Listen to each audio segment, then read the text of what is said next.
Over the past few weeks, we have seen a complete transformation of Rasmus Hojlund's attacking game. He's gone from 0 goals in his first 14 Premier League appearances to 5 in his past 5. He's gone from missing chances like this to suddenly scoring wonder goals from outside of the penalty area. And he's also seen a general all-round improvement in his all-round play. He's become a much more complete player. So the question is, how have we seen such drastic changes to his game in such a short period of time? Well, for me, there are 3 main reasons, and of course, we are going to look at that today.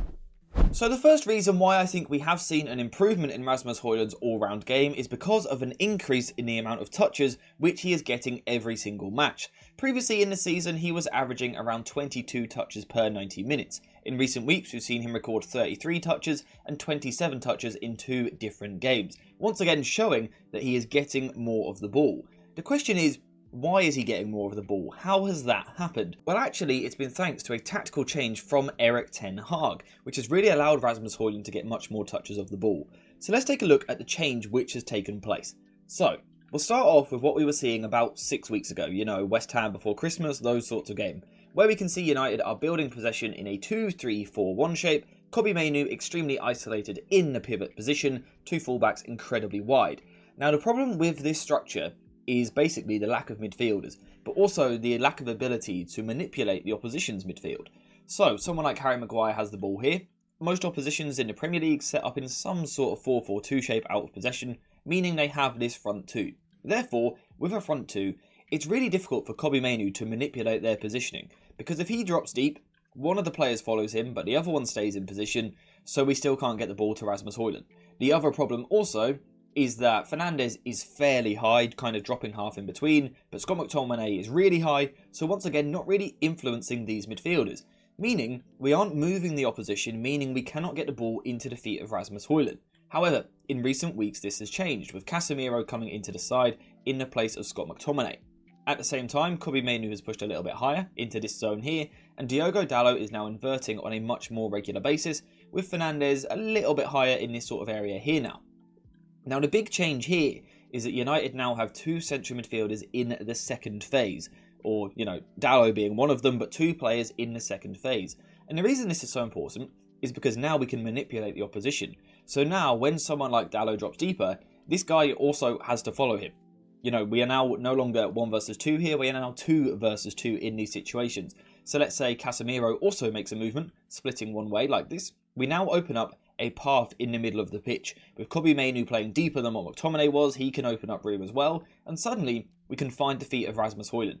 And I quickly want to check a couple of examples of this to really, put it into perspective for you guys. So this is West Ham a few weeks ago, before Christmas, about 6 or 7 weeks ago now. We can see Kobbie Mainoo isolated as the 6th in midfield, and we've got Bruno Fernandes up here, and also Scott McTominay up here.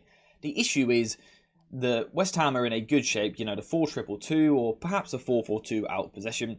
But the issue is there is no real way for us to get the ball to the feet of Rasmus Hojlund. There's no real way to find him in these positions. Because if someone like Kobbie Mainoo in the singular pivot tried to manipulate the West Ham front 2, as he drops deeper, someone like Jarrod Bowen could perhaps follow him outside of the West Ham shape, but someone like Paqueta can still hold his position, making it difficult still for us to get the ball to Rasmus Hojlund.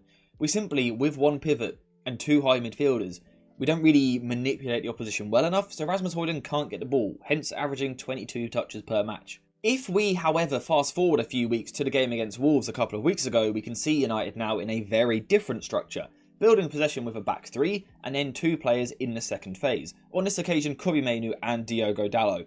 It's not always those guys, sometimes it'll be Casemiro, but the important thing is that there are 2 players there on a much more regular basis. This allows us to manipulate Wolves much better in their defensive block, because what we can see is that as the ball gets moved about, we are 2 versus 2 in the midfield, whereas previously we were 1 versus 2.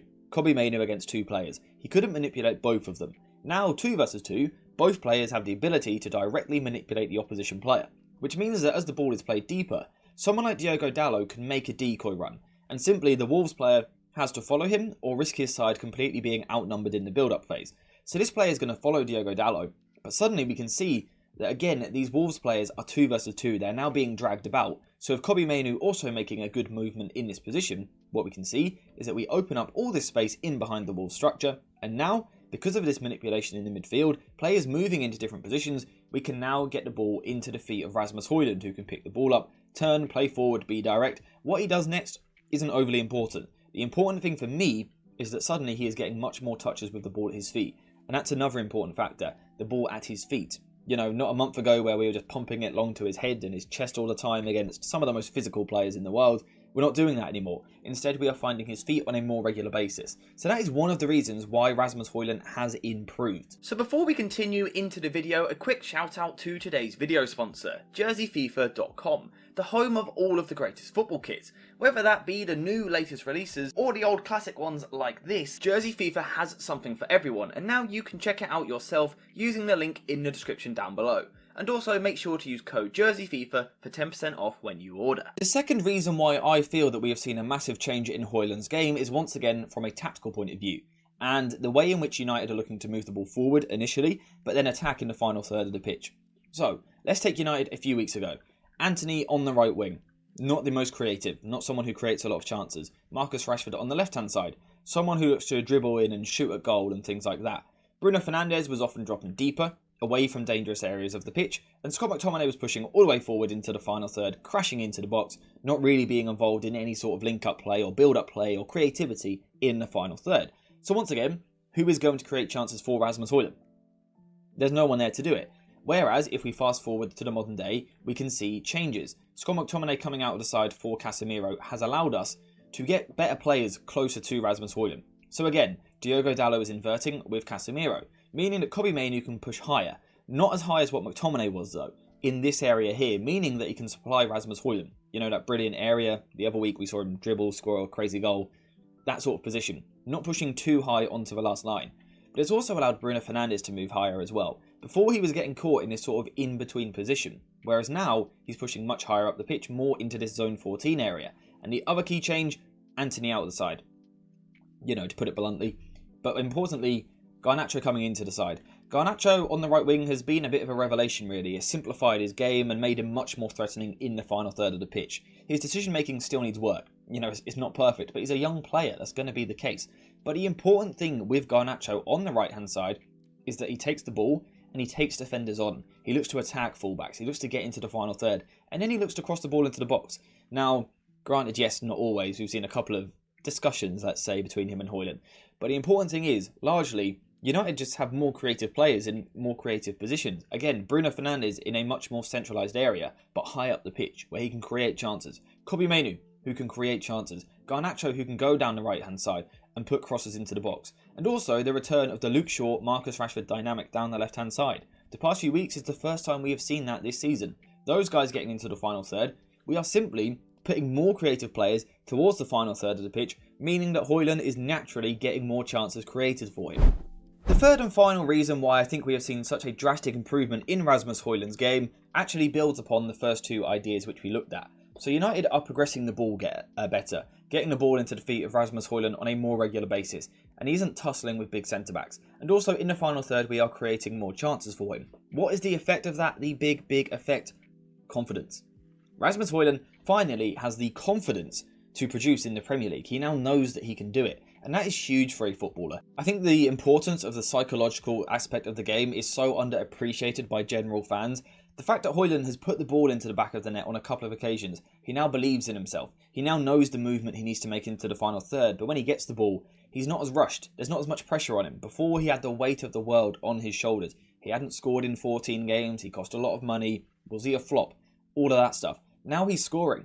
So he's perhaps thinking less when he gets the ball. And he's just working off of instinct, picking that ball up and putting it into the back of the net. But also those previous aspects which we are talking about. The fact that he is no longer having to deal with long balls constantly. You think if you're playing a game of football, you're playing as a young striker in a new league for a big side. Every time you get the ball, it's being lumped up towards your head, towards your chest. You're not great at playing in that way, so you get tackled a lot. People kind of moan and criticise. That has to affect your confidence. Whereas now we are seeing the ball played into his feet. He's receiving the ball, he's getting on the turn, he's being progressive with his play. Instantly your confidence goes up. In terms of before, in the final third, he would make a run and not get the ball.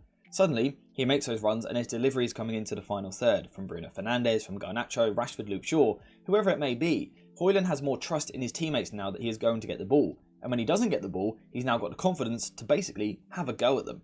And tell them, I'm the striker here, you create chances for me. Again, that is something that you wouldn't do when you first join a new football club, in a new culture, all of these things. Rasmus Hojlund is just naturally developing and growing into a player which is comfortable but confident in the Premier League. In terms of his finishing and things like that and his overall ability as a footballer, I was never worried. Not even for one moment, because I know the profile that Rasmus Hojlund has. He is a wonderful footballer. A unicorn profile, I've said a few times, because he is so good and so rare in the sense that he can do pretty much everything you want in the final third. So I was never personally too worried about his finishing in the final third. I think he can improve it. I think he can develop in those areas. But the reason he weren't scoring before weren't because his finishing was poor. It's because he wasn't getting the chances, and he wasn't playing with confidence, and he wasn't playing with freedom. Suddenly, he is playing with all of those things. He's playing with confidence, he's playing with freedom, and also we are starting to create some chances for him. Now, don't get me wrong, it's still not perfect. We have to see way better attacking patterns in the final third. We have to sustain and dominate possession much more, meaning that Rasmus Hojlund gets more touches on the ball, more chances in the final third, because we're still not seeing enough. We've taken steps in the right direction. Højlund has scored 5 goals in 5 games because of it, but the work isn't done. Keep working, keep building the side moving forward. Rasmus Hojlund will keep scoring more goals. That's my opinion, basically. That's why Rasmus Hojlund has massively improved. Our general build-up structure is much better, meaning that Højlund gets touches with the ball at his feet to build confidence and show his link play. Further up the pitch, we have creative players in important areas in the final third. And then the rest of it is confidence when it comes down to finishing, but also sharpness, fitness, all the things like that. Let me know though what you guys think in the comments down below. What do you think is the biggest difference for Højlund now compared to 4 weeks ago? Let me know what you think. Is it confidence? Is it a technical trait? Is it a tactical trait? Let me know what you think. Also, subscribe to the channel, leave a like on the video, notifications on, all of that good stuff. Apart from that, though, we are finished for today. So thank you guys for watching. I hope you have enjoyed it. And as always, I'll see you in the next one.